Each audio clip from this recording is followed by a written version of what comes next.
Live. So, ba-dum-bum-bum. Cool. We are live. So, welcome everybody. I am Leland Redfield. I'm with Mason Bendewald today, and we're going to jump into Supercharge your social media. Let me go full screen here. Cool. Ba-dum-bum-bum. Bum-bum-bum. All right. Our plan is to take about 45 minutes. We're going to do a quick overview of what we're going to share, and then we're going to do a Q&A at the end. And so take notes. Any questions you guys have, feel free to ask them as we go, and then leave any comments if you have anything that we'd like us to review or any questions. So without further ado, supercharge your social media. So the introduction, we're going to say welcome. Thank you, everybody, for coming. And then Mason is with us. He's going to do a quick introduction, and then I will do an introduction, and then we will jump into the content. So I'm Mason Bendewald. My claim to fame is that I produced and directed P90X, which still holds the record for the most successful home fitness video series of all time. There's a great story behind how that success came to be. I consult internationally for groups like Techno Gym out of Italy and the Platform Studios out of Dubai. And I was the chief production officer for Daily Burn. We created the first streaming series ever on the internet, which seems like a long time ago today and silly to say, but it really was a feat at the time. And I've consulted for Tonal, which of course is a really big startup. And what I love doing and what we're doing here today is coaching talent. And that's anybody who wants to use video to excel their business, is coaching talent on how to be masterful on camera. Leland. So I am Leland Redfield. I am the head of strategy for Sarah Beth Yoga. Sarah is my wife. We run a 7-figure yoga business. We have a team of 4, including my wife and I. We do 0 paid advertising, and we film only twice a year. I'm also the founder of the Membership Masters Mastermind, and I've done membership consulting with dozens of different industries: real estate, professional bowling, yoga, Pilates, on-camera coaching, lots of stuff. So lots of reps from a lot of different angles. All right, so a quick overview of this course. So the goal of this is to help you guys supercharge your social media. And so the way we're going to do that is with a 1-2 punch. And so the way that works is Mason's going to come in with the first punch, and he's going to teach you guys to be world-class on camera. Like, that's Mason's expertise, is how do you connect with your audience? How do you make more sales? But how are you great on camera? And then the second piece of that is, what type of videos do you create to grow a profitable business online? How do you market it? How do you create funnels? And that's really my expertise. And so the 1-2 punch is, you get to become excellent on camera, and then you get to learn what to do with your on-camera skills that can drive revenue, build memberships, create revenue streams for you. And then at the end, we're going to tell you about the Masterful on Camera course and the bonuses that we're offering. And then we're going to do a Q&A. So we've got about 45 minutes, but Mason and I are both sometimes talk a little bit longer than necessary. So we'll see how it goes. You like to give a lot away. That's what it is. Take it away. All right. So making more impact on camera, there's a lot to cover here, but I want to just start with this picture. And you look at this lady who is smiling to camera. Body language, your voice tone, your expressions, your gestures, it all adds up. So let's just go right to the exercise, Leland, if you would, to the next slide. So when you look at this slide, I love it. The body language here should make everybody uptight. Forget about the political flags behind them. But if you just look at the 2 men standing there, it gives you for me, it's uncomfortable. And they look, Leland likes it. I use this word. It's a very pedestrian look. They're just standing there with no presence, no facial expressions other than maybe a light scowl. So when you're trying to connect with your audience on camera, this is exactly what you don't want to do. You want to be smiling. You want to have, and the smile starts with the eyes, and that goes into your mouth and cheekbones and everything else.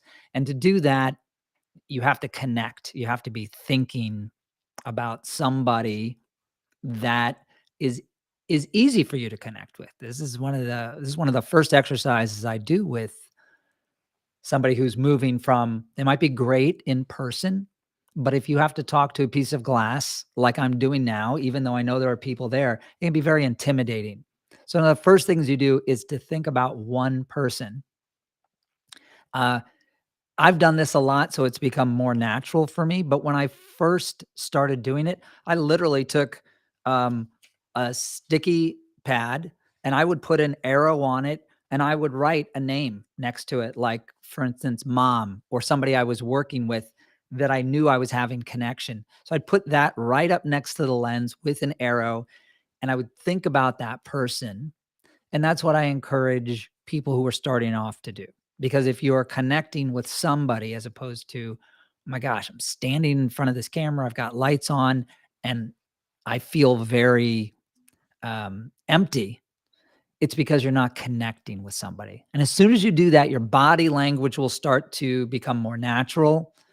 Your expressions, your smile, your hands, all of that, they connect together. I wanna go to the next slide. Yeah, Or and do you have a we'll talk question? Yeah, we're gonna sorry. talk a lot about that too when I jump in with some of the choosing your avatar, but a lot of the body language stuff will resolve itself if you know who you're talking to. Agreed, agreed. And body language also has, I'll back up a second and say the body language has some added benefits to it. When you start using your hands, I stand, I never sit. I only do this for Zoom calls and live training sessions because when you're standing, your body has more vocal range because you're not squished up, and you tend to use your hand gestures more and move your body. And when you move your body, it changes the tone of your voice, which is also part of performing on camera. You want to have change in tonation. You don't want to only talk like this the whole time because you've heard people who talk like that. They were the bad teachers that you hated because they were so boring. So that was a little example. True that. We've all had them. Shannon and I have shared a couple. So storytelling. This is a huge one. This is where you hear this in marketing all the time now. And first, I just want to say, like, the image that I chose there, it's not the storytelling we think about as kids with some fable or old story that we were told as kids. This is very much you sharing your own stories. You hear this in marketing all the time now that it's become the it thing to do is to share stories about products. Well, in this case, if you're here for this training, you're the product. What you're selling isn't the product, you're really the product. And that's a very big concept to understand. So when we talk about storytelling, first of all, why does it work? It works because it helps connect people. And I'll share a story right now, doubling back to my opening, which is P90X. And when I had the opportunity to produce and direct this, and I it brings a smile to my face every time I mention this, I really didn't like fitness. In fact, it was one of the I was like, "Oh god, like fitness, I'm gonna be I wanna be Scorsese. I'm gonna be directing a fitness video," but I needed the money. It was a good job. I'd already done, a little bit of work with this company, Beachbody, that became ginormous. And the CEO had said, it like struck me as this opportunity. He said, "This is going to be very different. This is extreme fitness, extreme home fitness," which again, I didn't really care about that much, but I heard that it was going to be very different. And so I started thinking about how I would put this together creatively. And I went into the CEO's office and I said, "Hey, look, I wanna do everything completely different from every other fitness video that was done." And he goes, "Well, what do you mean?" And I won't go through the whole list, but I was like, I want to do this differently and this differently and this differently and this differently. And he, at the time, was very open to it. And he goes, all right, I trust you, give it a shot. And all of the producers on the business side of things kept on challenging me and saying, you can't do that. That's not how we do things. Me doing everything differently, which is kind of the umbrella to being masterful on camera, is what made P90X so successful. Everybody wanted to copy it after. But what I did, and not really thinking I'm trying to make a really super successful fitness video, was I wanted to make it fun. I wanted to tell stories. And again, this was not something that I was premeditating thinking about. I just wanted to have fun myself. And the biggest compliment I've ever gotten for P90X, it's not the sales. It's when fans would show up for these conventions that I would attend and they would say, "Oh my God, you're the director?" And I'd say, "Yeah." And they'd go, Oh, that's great. it was pretty cool. But Yeah, this absolutely. but You this know, is what they that's said, great. Shannon. They said, and I've heard this a dozen times. I get so excited when your next video came out. And at first I heard this, I thought it was a joke. I said, I literally popped popcorn and I sat down and watched it. And I said, "Oh, I get it. It's kind of funny." And it goes, "No, I'm serious. I don't work out. I watch it." And I thought over the years, the real success to P90X is that it was entertaining. And entertaining comes in many shapes and forms. And although I'm telling you a story right now. And this is training. So I'm weaving a story into our training that is hopefully interesting, engaging. You learn a little more about Mason and how he thinks and what his life experiences are. And hopefully there's some connection there. And that's the whole point of storytelling, is it connects us in a nutshell. What were you saying, Shannon? You said something. No, I just said it's great that you took something that wasn't your ideal, but and then took it to a whole nother level, to a success that no one else could imagine, let alone yourself. That's Yes. wonderful. It's Thank wonderful. you. So yeah, I really equated fitness wonderful. videos to wedding videos at the time. I was like, what's the difference? There's no creativity in them really. They're just there to serve this one utilitarian purpose of either a memory or an exercise, but there's not a lot of artistic venture in between them. They're kind of rote at this point. Everybody's doing the same thing. So Right. with your story, you get to break out of that mold and Hmm. share something that nobody else can share. So let's practice, or at least give you an exercise on how you can do this. Hey, Mason, real quick, I don't Yeah, know, yeah. did you jump into how do you start? How do people get started? So how you start is with very simply. So if I work with a lot of trainers, so if you're a trainer, or Shannon, in your case, if you're doing, even if it's one-on-one, it doesn't have to be on camera, sharing something that you might think is not important, but if you think through it and put it into the context of what that day is. So an example might be, I always do this because most of us drink coffee or tea or have a morning ritual, is Right. an example of how that morning ritual might have been interrupted that day, or a story, not an example. So it's wonderful to be with you here today. Let's say it's a live session. It's wonderful to be with you here today. Before we get started, I just want to share with you, I was making my morning chai, and just that little bit of storytelling, and it has to be something interesting, obviously. You Right. burned yourself, and as you were wrapping your finger or running under cold water, it dawned on you. Those little Right. tiny slices of life moments Hmm. that we all go, "Oh, it's not that important. It's just part of my life. I have to be the teacher. I have to be the authority and pretend like I'm perfect," is not the way to connect. The way to connect is through sharing, and that the Yeah. easiest form is in storytelling. So if you're getting ready to start telling stories, start with simple first, like your morning ritual. And it could be about your children. It could be about your marriage. It could be anything that you've learned or have experienced, and take me through it. It can be very, very short. Yeah.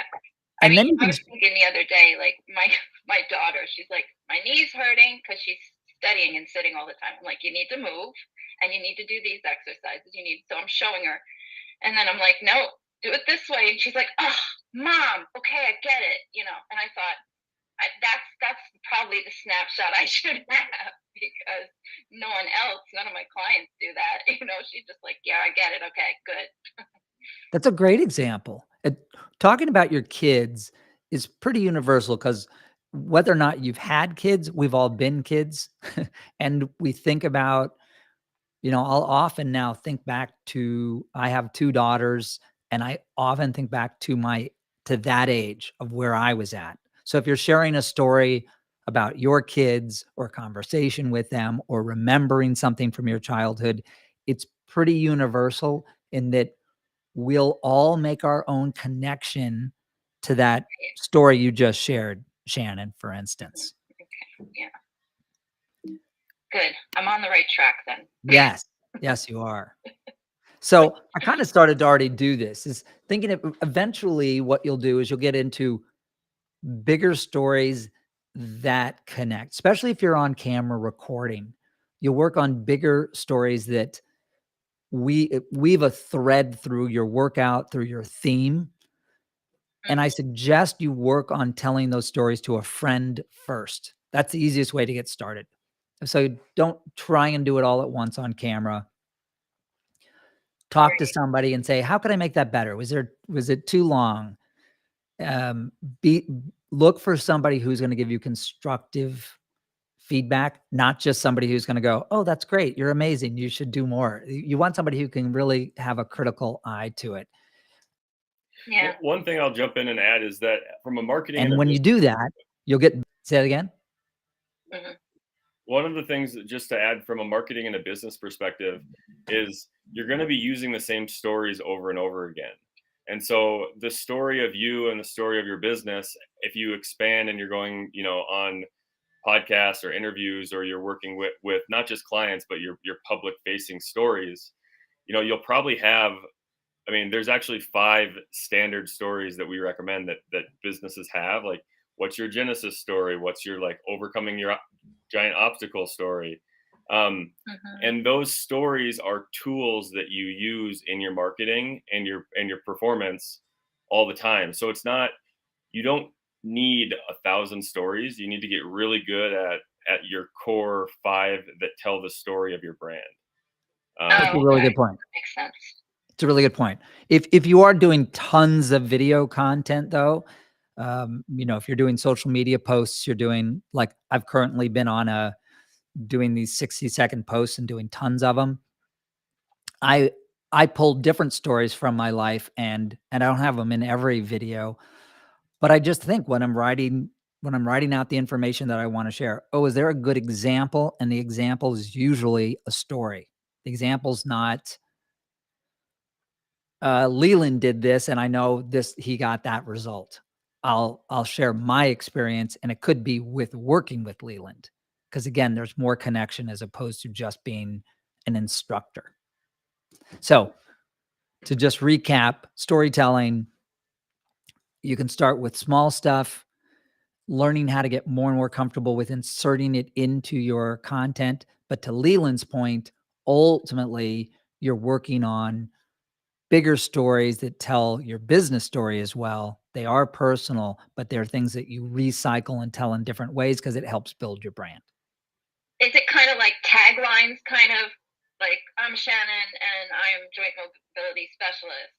Come and visit me We on will my talk website. about that. That's a little bit different. The CTA story almost. supports that. Like, when I was younger, I was a gymnast and I overstretched all my hips, and so I had to do all this corrective exercise. And then I realized that I can use that to help other people. So the story will reinforce your term or your brand word, but you'll see how it all relates. Um, Mhm. Especially when we get into the marketing stuff, the Mhm. stories you can start thinking about the stories in your life that will reinforce your niche. Can you give me an example? I'm not crystal clear on what you mean by like I know that you have like a bigger theme overall. So when you're doing 5 reels, you want to make sure you have a bigger theme overall marketing wise. Yep. Yeah. We'll just sit tight on that question Okay. and we'll circle back to it in probably a couple minutes here. Okay. All right. Sorry. Probably Okay. probably No, like but 10 or it's a 15. good question, and I'm gonna keep that in mind too as we go along. All right. We'll go to Okay. our Great. next slide.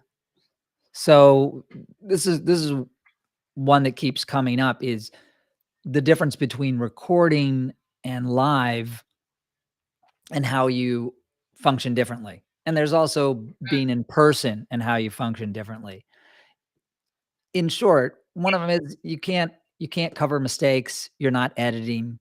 So learning how to roll over your mistakes. I like to point out that if you're watching a morning talk show or the news, anything like that, when they make mistakes, they correct themselves and move on. There's no long apology. It's if I said, for instance, and welcome Mitchell, who's on the phone right now. If I had said, "Hey, Michael," and I wanted to speak to Mitchell, I would just correct myself as opposed to, "Oh, I'm sorry, Mitchell, I made a mistake. I meant to say Michael," because then you're drawing attention to your mistake. If you make a mistake, Mitchell, actually, let's address your question now. Nobody really thinks about it. And so pay attention to that when you're listening to the radio, watching the news, that there are mistakes that are made, but they tend to roll over them. And that's a really important aspect of doing something live. We're live right now. I'm sure we're making mistakes or saying some things that we wish we had said differently, but we just keep moving forward with a positive attitude. A lot of smiling goes a long way in anything on camera, by the way. That reinforces trust and that you're comfortable and makes people feel more relaxed. Leland, do you have any questions on that? Oh, Yeah, the repurposing live content is probably a good one for you, actually. yeah. So I think rolling over is definitely like you need reps because you're gonna make mistakes, and then each time you make a mistake, it's a skill that you develop of getting it back on track. So you need reps to get good at live. Repurposing live content, if you have the right forethought, then when you go live, you can, in theory, right, you could make your live about 5 different subjects. And each one of those subjects can be a short video or a long video that you chop out and that you repurpose and then share again. And so if you have the forethought, one of the things that my wife's business does really well is we plan our content very directly and very with lots of opportunity to repurpose it. So when we film a 1 hour yoga class, we can get 5, 6 pieces of long form content, and then we can get, if we really want to, we could get probably 50 or 60 shorter pieces of content from that one video. And so just thinking about, oh, I'm going live. How can I use this again in the future to build my brand? Then you'll actually go through the work of figuring out how you can repurpose it, and then your live will be evergreen. Like the whole idea is when you make content, you want it to be good for more than just that one day. And I should also say what's not on here, but it's huge for anything is preparing. Prepare. So even our slideshow, Leland and I talking ahead of time about what we're going to do, how it's going to run, your preparation is key. A lot of people think I'm an expert. I'm just going to jump on and do it. Horrible idea. You'll find yourself in the weeds and nervous, and then that starts to snowball. So having a really great roadmap and preparing your lighting, how you feel, how you look, getting a good night's sleep, all of that stuff adds up. It seems kind of rudimentary, but it's worth mentioning. So I just kind of covered big things right there, but when are you most energetic? I would be bad on a 10 p.m. live event. That is not when I am asleep by then. So if I have to, I would, and I'd prepare for that. But otherwise, I'm a morning person. I like to get up, get my routine going, and that's when I have the most energy. And also, a really big one is your audience. You got to think about your audience. I'm in LA right now. If my audience is in New York, like Shannon is, what's an optimal time that's going to work for both my energy, but then also my audience? Those all go hand in hand. Do you have anything to add, Yeah, Leland? just to add, so especially nowadays, you can go live and do like long form podcasts, or you can go live and do shorts on TikToks or Instagram. One of the skills people need to develop is when you feel that burst of energy and you feel ready to turn the camera on, just do it. If you're trying to build your business and you're going to do shorts, short videos, you might be walking into the grocery store and get that urge. If the energy is there, like the skill is learning when to turn the camera on, versus everybody will always fail if they're like, oh, I'm going to go live at 11 every day. But it's not aligned with their energy. And so it's a good point. Knowing when to turn the camera on, especially with like the shorts, is very powerful. All right. So let's jump into. I want to end with one thing, Leland, because it goes to kind of Shannon's, my overarching philosophy in being masterful on camera. And this takes time, but I still want to share the umbrella, is that you have to have your own unique and authentic voice and do things differently, not the same. So that's the big pillar, if you will, that everything else is built on. And so even when you hear Leland or you hear me talking about stuff, keep that in mind. And that'll lead back into your question too, Shannon. Yeah. I'm going to try to stay on track here, but I could. Yes, I know. We could go down some rabbit holes there. Okay, so let's talk about identifying your ideal client. So I hate the term target market because I don't think you should think about people having a target on your back, but I will use that, and that's kind of a common vernacular. Identifying your ideal client. So the first question you want to ask yourself, or the first statement that you want to create, is I help blank to blank. And that can be, so for my wife's business, she helps people get fit, happy, and healthy on and off the yoga mat, right? But what most people don't do, or they don't have the level of clarity of this statement and being able to explain it to a 5-year-old, right? And it needs to be that simple for all of your marketing copy, whenever you're talking with people, whatever your videos are created. So my original consulting offer was I help people who are stuck around $1,000 grow to $10,000 to $20,000 a month. Mason, I help people become masterful on camera, right? And so the simplicity and the clarity that you get from the I help blank to blank.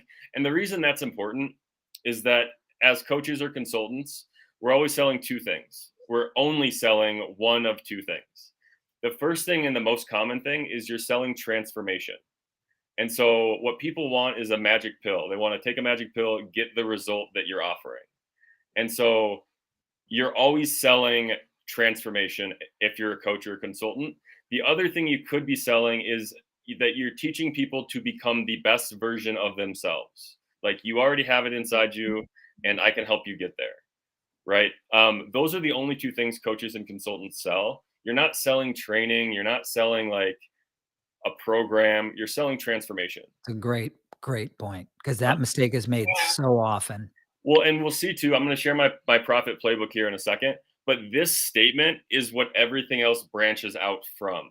So if you don't get this dialed in, and then what happens too is you're delivering your statement. Like Sarah helps people get fit, happy, and healthy on the mat, but she's delivering that at different price points. So she's got free videos down here, and then she's got high ticket retreats up here. But the only thing she's doing is helping people get fit, happy, and healthy on the mat. So you can deliver that offer at tons of different price points, right? The more you're involved, the more people pay. The less you're involved, typically the cheaper it is. But the whole goal of the business is to get them from the free stuff to the paid stuff to the more expensive stuff. But you can't do that until you know what you do. So I guess, well, Shannon, what would you say? How do you explain it to a 5-year-old? I would, I don't know. Oh, do you really need it or not need it so much? Like I've recently taken on 2 more clients because I put with my website and everything else and the way I did it on Google. And so I had two people who are morbidly obese and they need help because they have joint problems. So I've been doing, I don't know. I guess that's something new to me. So I don't know even how to put that in. Good. So we will, as we go through this, I'm going to come back and ask you again. All right. And so, Okay. and you'll get some more clarity. So hopefully you'll get some more clarity. So then Okay. the next way you can think about it is who is not your client, right? Who do you not work with? Like I do not work with people who are cold start, just getting started online because they don't know how hard it is to create videos consistently. Like you need hard work. I will work with people who have content and have been doing it and grinding for a while. I can help them sharpen the axe. But so who is not your client? Do you work with young athletes? Do you work with seniors? Do you not work with any seniors because you only work with college athletes that are trying to be pro? If you're See, mine are always changing, because I'm more local based and Millbrook's a very small community, but yet there's a lot of city people here now and there were city people here before. So it's always changing, always changing. Yeah, but I am not your client because I am in Colorado. Right. Yeah, I want to jump in and say something here. I think it is one of the strongest things you can do is to everybody who's listening is to identify who's not your client, because it doesn't mean you can't make an exception, but you'll become a much stronger voice in your brand and what you're selling if you're very clear on this is my expertise and I do it better than anybody. If you're kind of like, well, here's an opportunity, maybe it's like the dog with the squirrel. You're trying to take a walk and then they're constantly, and that's what happens to our businesses. And I suffered from this greatly early on. I would take any opportunity I had. And I finally had this epiphany. I was like, no, I'm going to be the best in the world at fitness videos. And I am going to just own that hill and get on the top and plant my flag. And it was the smartest thing I ever did. So what Leland's getting at with this, by identifying who you are and who you don't work with, it brings clarity to your brand. And then more people you will get more business when you're clear. Yep. No.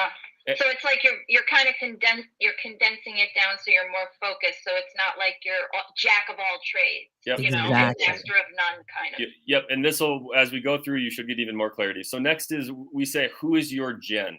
So Mason talked earlier about putting a sticker that says mom on the camera. So he's talking to his mom. Jen is a person that my wife talks to when she's talking on camera. She's actually a real person in her audience. She knows her. She likes her. She's a mother. She works. Every business has an ideal client, but in your business, you should think about a real person that you've actually worked with and how you want 1,000 more of that person. And that's the only person you talk to.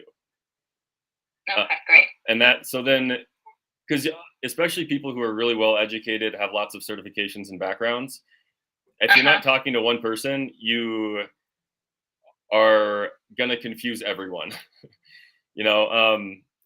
and so even for you, if you're working with some people who are very obese and that ends up being your niche, your communication would be totally different than if you're talking to the college athlete who just is rehabbing their hip and you're helping them do that. And so think about the people you've worked with and then who is your Jen? One Jen. And then that's like your avatar and you create everything for them. So then the next piece is a niche within a niche within a niche. And I'm going to I'll pick up the pace a little bit. So you're not in the health industry, right? You're not in the, whatever industry you're in, you want to be, if you're in the health industry, that's your first niche. And then you're going to be in yoga and then you're going to be in self-care, right? And then you're operating in the self-care. So you want to be a niche within a niche within a niche. So Travis, who's on the call, Travis is in real estate, right? So he's in single family, so wealth building is the first niche, real estate is the second niche, and then single family broker, right? And probably like houses that are, close to $1 million typically. Like he's not doing the lower end stuff. And so your marketing or your niche should disqualify people. Like, you want to be That's a so great way right. of putting it. Yeah. Yes. You want to be so right for somebody that you're wrong Mhm. for other people. Um, And like, this, I'm just going to say one thing, Leland, to help clarify this too, is Shannon, it sounds like for your example, you're talking about being local, but if you want to grow your business online and reach everybody that you're an expert in, then you really can't be a jack of all trades when you're doing that. You have to be very specific so that you can get Leland and people in Chicago and people in Los Angeles, because you should. It's a global market today. yeah. Right. So Mitchell, who was on earlier, he has a business called Move Pain Free, which is he helps people move pain free. Similar to probably what you do. He works with Yeah. he works with a lot of older people. Does 90-day recodes um, to help people get moving right. But he's really dialed in. And for you as a woman, maybe you were more attractive to the woman audience to work with. Hmm. And then the goal is always 1,000 true fans. That's what we say, is like 1,000 people that will buy your product. So you need to figure out like who they are, right? Right. And then the last piece, which is sort of related to a niche within a niche within a niche, is what can you be number one in? And so one of the rules is that you want to choose a category to operate in that you can be number one in. And if you can't be number one, then you want to be opposite number one. Otherwise, you need to create a new category. So first, Hmm. think about Coca-Cola. Coca-Cola was the original. If you're the original, people will remember you, right? So Hmm. Coca-Cola was the first one. They're the classic, right? Pepsi came in second, and they're the new cola. So they're opposites, because you're fighting for space in the mind of the consumer. And so Hmm. there's only two options. So if you were to go create a software or a soda company, then you might, Hmm. instead of being like a cola, you might want to be the first white soda, right? Which was like Sprite, or the first clear soda. And then, Hmm. and so I always get this wrong, but so Amelia Earhart was the first person, the first woman to fly across the Atlantic. She was the third person to fly across the Atlantic, but she's remembered because she was the first in a new category. That's a great example, because I don't even know Oh who the yeah. first one was. Yep. Well, I think it was That is a Amelia good Earhart. example. That's Yeah, and so part of the creating a new category, like, I can be an internet marketing coach, or I can be a person who specializes on with YouTube and memberships. Right? A right. lot, like, I Right. can Yeah. the services will help everybody, but if you want to come to me and YouTube and you want to build a membership, then I have lots of experience doing that. And so that's the category that I've operated in. So, all right, so I help blank to blank. Hmm. So I'm going to ask you, Shannon. We don't need to put too much pressure on you, but does this give you a little Okay. more clarity of who you could put in this I help blank to blank? Um, I help people who use their bodies every day and basically fix them at the end of a massage session. A lot of people come to me for massage because they know I can take the pain away in one session, but they have to keep coming to me just to kind of keep it away for long term. Yeah. That's been what everyone's saying when they come to me. They're like, "Oh, I went to other, because I was out of the country for 7 years." He goes, "I went to all the others, and I'm so glad you're back because no one can fix me like you can. Like you fix me in one session. I mean, the pain may creep back, but you get me on track right away." So I'd say then that's the most feedback I get. And my Pilates classes. I mean, everyone says like fabulous Pilates class, but Yeah. those are the two things. Well, and so the massage thing, depending on what you want to do, and this is the same for anybody, the massage thing wouldn't scale nationally, right? Which is fine. Exactly. The marketing principles can be the same. If you don't want to scale nationally and you want to spend more time doing massages and grow that business, I help people, or I heal people with massage. Right. Right. And then what do you do? Well, if you want to be healed through massage, like, that's what I do. Versus saying I'm a massage therapist. Well, there's 100 massage therapists. Right. And so, but this process takes some time to iron out. And you test it but this is the thing that people are always buying, that I help, that transformation. That's the thing that they actually purchase. Right. So spend some time thinking about it and then test it with people. when you're having sales conversations, just say, I'm doing this thing that's gonna, I'm doing a weekly massage membership to help heal people through massage. It's X amount. Is that something that you'd be interested in? Right. All right. So who do you help? How do you explain it to a 5-year-old?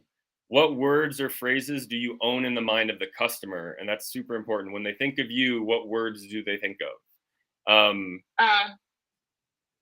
Better mobility, healing, helpful, pain-free. Yep. And so those, you want to dial in on one, and you want to aggressively own that in the mind of the customer. Okay. And for Mason, we want people thinking about him and being masterful on camera, or the on camera guy, right? Right. For me, I've backpedaled into, like, people think of me as a YouTube guy, and I don't love that, but I can't change the way that the brand is developed. Right. All right, so then what category or niche can you be number one or number two in? So again, just think about what space are you operating in, and if you can't be number one or number two, you need to create a new category. So Tim Ferriss is an author. He wrote a book that is like a success. You could call it self-help. That would have been the category that he was in originally. But when he launched his new book, he created a new category that was lifestyle design. And because he did that and he reframed it, when people heard of him and they thought lifestyle design, it was very sticky. People remembered it because it was a new category. And so it's easier to create a new category to be number one in than to go try to fight your way into a category that's already, people already think of this business or that business. You're not going to displace somebody. Right. Much harder. And this is part of my problem of why I'm taking this class, because I need to hone in on what the goal is for my social media. Is it really to get the local people going, or is it me that I need to start like thinking more globally? I need to think more widely, because I don't do social media. Like, this is like a new thing for me. I've been living in the jungle for 7 years, so I haven't had a computer for 7 years. So this is all fresh. I'm a brand new baby. Love it. Well, but you do have all your experience from high school that you can bring to the table. We want to stay on track here a little bit. Yeah, I know. But I would back up a little bit and ask you and everybody here, just rather than asking, like, should you be doing social media? Should you be doing scaling? Is step back and think about, what's your target monthly income? Right? And then if your target monthly income is 10K a month, relatively passively, then you reverse engineer the business to meet your TMI, your target monthly income. So the business should serve your goals and your primary aim in life. And you got to get that clear first. And then with your skill set, you just build the business to match the goals. Because if you start by what should I do online, fucking, excuse my language, but you can do so many things online. It's overwhelming. You can always do more. It's true. And this is why I need this, just to kind of hone in on exactly what it is that I should be doing and thinking about that. So you guys are on track, so continue on. Yep. So I'm going to go through this really quick because I've been a little long-winded. So this is how I think about a lot of the businesses. So in the middle, it's your transformation statement. This is the most important, the first thing that needs to happen. I help blank to blank, right? And whatever that is, that's your core thing that you are delivering, right? Next, after you do that, you can come up with your most profitable keywords. So when people think about you helping people, what are the 3 words that you want them to think about, right? Maybe for you, it's massage. Maybe it's Pilates. Maybe it's it's going to be joint mobility, pain-free. I don't know. Yeah, maybe like, but you would think about that. And then these 3 words, that's all the videos you create. You just go, when you're creating stuff, you create stuff about about becoming pain-free, mobility, and you can attack mobility from 10 different angles, right? Good mobility, what's hurting your mobility, diet that helps mobility, my favorite exercises, like assessments. So there's no shortage of content once you dial in on your 3 most profitable keywords. We're not going to go into all this right now, but just for like a quick overview. These are your proximity partners. So these are all the other businesses that are operating in your same space that you can partner with. Find everybody because people like partnering. This part over here is how you just decide how to write copy. So you go to Amazon, you look at the best-selling books in your industry, and then you read all of the Amazon reviews, and you write down all the pain and pleasure points. Because on those books, they'll tell you the things in the language you need to use to connect with your audience and the problems that you need to solve in order to get their money. Because they'll say, this book was good, but it didn't have this. So then you create this and you sell to them.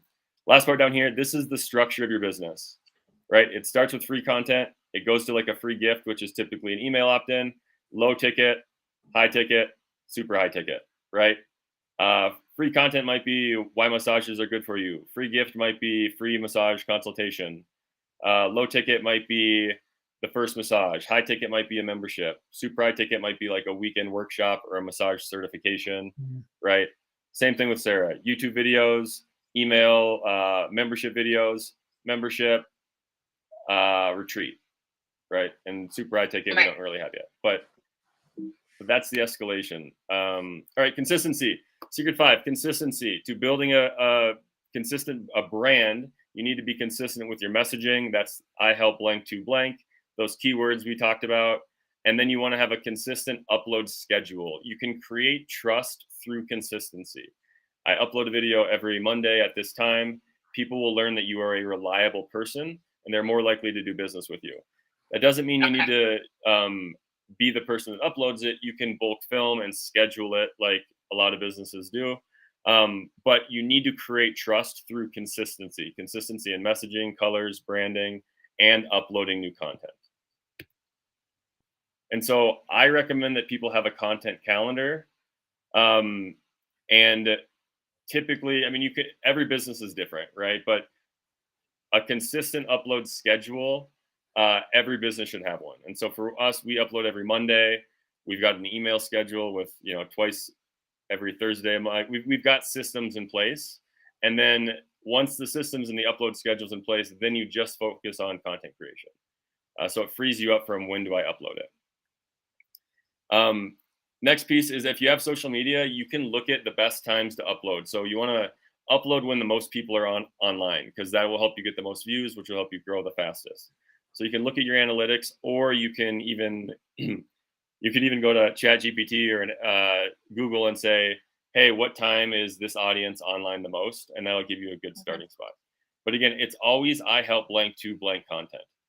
That's all you're doing is you're focusing on delivering your mission and your goal. All right, 6, call to action. So where do you want them to go? You create content. If they like it, then they go someplace else. And so typically we'll recommend that you grow an email list. So you create content, you drive them to your email list. Your email list is your money. The bigger your email list is, the easier it is to make a bunch of money. You just send out an email with a good offer, people buy it.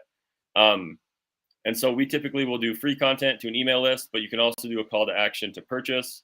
You can do a call to action to schedule a call or a consultation. But you need to clearly articulate where you want them to go after they watch your content. And so when and where to add the CTA, I always recommend adding value first. And then at the end, if they like the value, then go here to get more value. Like that's, if you like this, I will give you more of that. And so exercise 6 is the if you like this, then you'll love this thing. This is the ultimate sales conversation.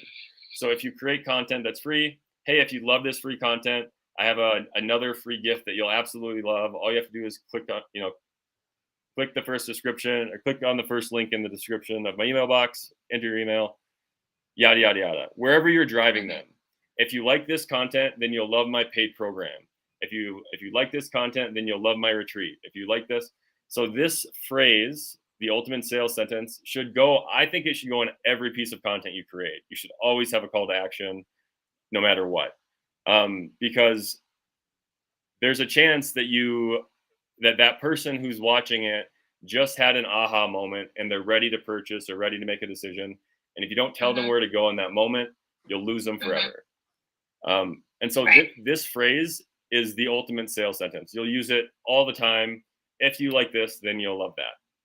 And as long as it's like aligned, right? if you like this yoga, here's more yoga. Right. You know, if you like this marketing stuff, here's more marketing. Right. All right. So the Masterful on Camera course. Mason, do you want to jump in and Sure. I'm pretty much going to read what we have here, but the course, if you like this, then you'll love the Masterful on Camera course, which is a series of courses and lessons designed to make you masterful on camera. There's a bonus in there. This is one of the courses, which is specifically, I've taught this in person quite a bit. Now there's an online version called the CEO of Me, and that's how to sell yourself and your services eloquently. It's a breakdown of how, Shannon, what you were struggling with at the very beginning, this is a literal step-by-step to create that masterful pitch that you use in person, on camera. You use it everywhere in your marketing. And the second bonus is the art of storytelling, which is, again, a breakdown, a more of a walkthrough of everything it takes to tell great stories on camera and in person.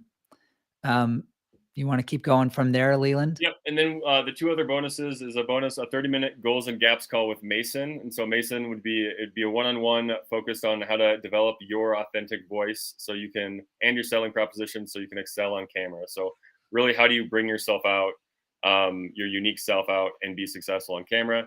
And then the next bonus is a 30-minute goals and gaps call with me, one-on-one coaching to get clarity and direction for your business. So on that call, we'll go into my profit playbook. I'll walk through the whole thing with you. And then from there, you should have the map of both the content to go create. And then if you work with Mason and you've gone through the course, you should be really skilled on camera. And then you'll have that 1-2 punch to create a powerful online business. And so typically, if we were to do it all, it would be about $7,985. But the people today, we are offering it for $997. All right. And that you created that cute little QR code up in the corner if you want to download it. On Restream, if you want to sign, there's a QR code up in the corner. You just grab your phone. That'll take you to the website, and then you can sign up and grab that deal. So Q&A. And I see, I don't know, Stephen, if you're still there, if you want, I don't know if you can jump on from LinkedIn, but Stephen Kimbrough is in viewing from LinkedIn. That's one other person. And we have Travis too, if Travis had any questions. Yeah, if you have any questions, he can type them in on LinkedIn if he's watching. Or Shannon, if you have any questions, now's the time. I think you covered it. Did we cover, like, from the back of the beginning when you were talking about like that the overall arc in your marketing through these little snippets of who you are and what your business is and what you did? Did we get clarity on that? I think we did, but do you remember? So long ago in the beginning. Yeah. So so the way that if you develop your transformation statement, right? Whatever you decide it is, and you can maybe switch it as you're getting started. You don't need to commit to it for life. You might have a different offer, but from there, you can create all the content that supports that. Right. Oh, okay. And so all you're doing online is brain vomiting your expertise and brain vomiting your services. Right. And so, so if you're helping people, like Mitchell's a good example, his business would be very similar to yours in terms of language. The marketing avatar would be different, right? Because he helps people move pain-free. He does it with a different type of movement system. But the language would be the same. I'm helping people move pain-free, right? You'd be focusing on words like maybe knee pain or hip pain, back pain, or mobility for obesity, right? Like if you have people that are specific, because then it's easier to get 1,000 people who are obese and need mobility work than it is to get 1,000 generic people who are looking for mobility work. Right. And so once you get clarity on what your transformation statement is, the content naturally follows. And we can spend, in probably 2 or 3 minutes, I could give you a list of 100 videos to create. Once we have that transformation dialed in. Right. Yeah. So it's like it's almost like your I don't know, your main goal of what it is you're doing all overall. Yeah. Mission plan. Yep. The mission statement. Yeah, we call it a transformation statement or a magic pill statement. Okay. Because you're transforming people to another outcome. You're getting them from where they are to where they desire to be. And the transformation statement just describes that process. Okay. Good. Yeah. Well, then you covered it. Then I have no more questions. I appreciate you guys doing this and taking your time to do it because I'm starting at zero here. I mean, that's great. Leland likes to say everybody starts at zero. Everybody starts at zero. I remind people of that all the time. It's a good thing, and I'm so out of the loop with social media. You have no problem with me copying anybody else because I just don't know what is out there. I just am in my own world most of the time. Well, and I don't want to. This is about social media, but in my experience, social media can be very overrated to build a powerful business. Right. You can have, because there's proximity partners, right? You help people do this with your transformation statement.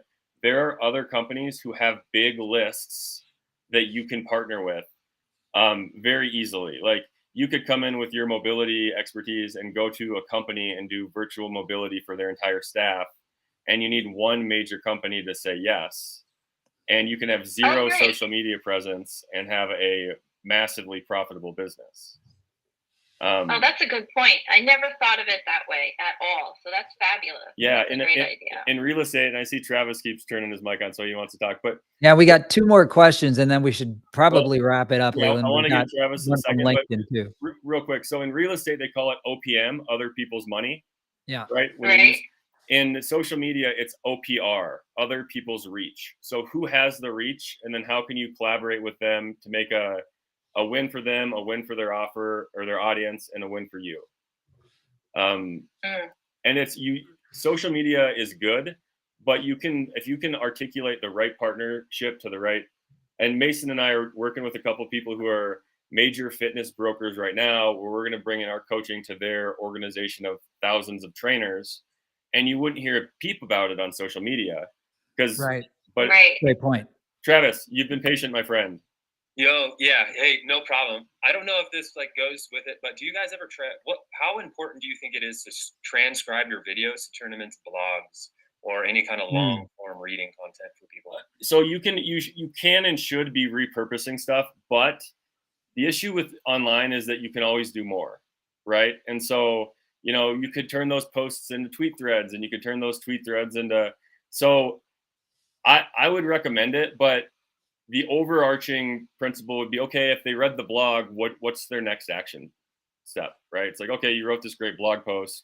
Where do they go from the blog to either give you money or to get on your list or to purchase your services? And I was going to say, Leland, you're not a big fan of websites. And today, I mean, that's what blogs do best, in my opinion, is pull you into your website. So if your website is where you're trying to pull people, it might make sense.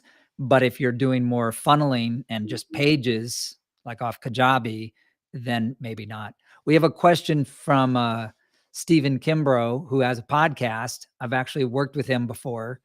And so, Stephen, glad you're here. And his question is, he has a podcast. What tips can you give your podcast guests to be better? And why don't we both give one? Why don't you start, Leland, and then I'll give one. For a tip for the podcast guests to be better? No, just the podcast. Oh, wait, actually, I don't know. You want to clarify that, Stephen? I think he has to type it in. Can you give your podcast guests to be better? I want to go back to this document real quick because I'll answer this. Yeah, So Travis, just to talk, this will be an answer for him as well. But so your free content's going to be your blog, for example, right? If you're repurposing it, so that's free content. But then you want to get them on your email list up here. So the blog has to ascend them up a ladder. And so to answer the question about the podcast, it's the same deal. What is your transformation statement for the podcast? I actually spoke with Travis about his podcast a couple of months back, and we had a long conversation about what's the purpose of this podcast? Who are they helping? How are they? Because they're talking about real estate, but they're talking about inspirational stories. So have a very clear transformation for your podcast. Why do you exist? And then secondly, have a call to action, because your podcast is your free content. Have a call to action that gets them on your email list or to a product, but I always recommend on your email list. And how do you do that? If you like this podcast, then you might like this free gift that I'm offering. Right? And you can pre-record it, slap it on the end of your podcast, and then you're going to turn your podcast into a lead generation machine, and then you can sell your low ticket, high ticket stuff, or partner products if you have affiliate products that you could sell. So, so he clarified that he wants what tips, and I'll answer this one. What tips can you give to your guest so that they're more relaxed and better on the podcast? And Stephen, a lot of this falls on you, of course, as the host. Is you want to relax them first, talk to them about some of their personal stories, and when you get more into a conversation with them, that's the fastest way. And then encourage them to share one of those stories in your show. Because again, storytelling is one of the easiest ways for people to connect. So that's my advice. Yeah. So the other thing you can do, you can give them the questions in advance. But one of the things that really helps is say, if it's not live, I always say, hey, if you make a mistake or you want me to delete something afterwards, just let me know. Like, don't worry if you mess up. Don't worry if you say something that might be taken out of context. We'll just remove it for you. That way they're at ease. Great tip. Sometimes people. Travis had a tip for helping me get relaxed when I went on their podcast. No, Travis shared some delicious whiskey with us before our podcast. I don't necessarily recommend that. Oh, getting drunk before the podcast. Yes, but takes the edge off. Sipping whiskey. We were trying to be classy. So awesome. Any other questions, Mason, that you see? I don't see anything else. Thank you so much for joining us. Are we about to wrap it up? We went over a little bit. Thank you for staying for the whole Ellie thing. just joined us real quick. Do you want to see if Ellie has a question before we hop off? Yeah, Ellie will be like, "What did you guys talk about?" We'll give her a second if she's not shy. And we're going to be reposting this too. So if you missed it, you'll be able to watch the whole thing. Yep. We'll repost it. It's on social media right now on my LinkedIn, on Mason's, on my Facebook as well. And then we'll email it out to everybody that was on the email list so they can see it as well. So. Oh, great. I would love that. Thanks again for you guys doing this. I really appreciate it. It's really been helpful and informative, and it's great to talk to you and great to meet you, Leland, finally. Nice to meet you guys. And a lot of times this is designed to be like drinking out of a fire hose. And so ideas, thoughts, questions might come up after the fact. And so feel free, shoot us a message. We're happy to talk and clarify. And all right. Let's call it a day, and thank you guys very much for joining us. And and I'll talk to everybody later, and I'll see Travis later this afternoon, and looking forward to it, my friend. Thanks, Shannon, Travis, Have a great Ellie, weekend, everybody. and Stephen. All right, take care. All right, now we got to get off the live stream on Facebook. Thank you, everybody.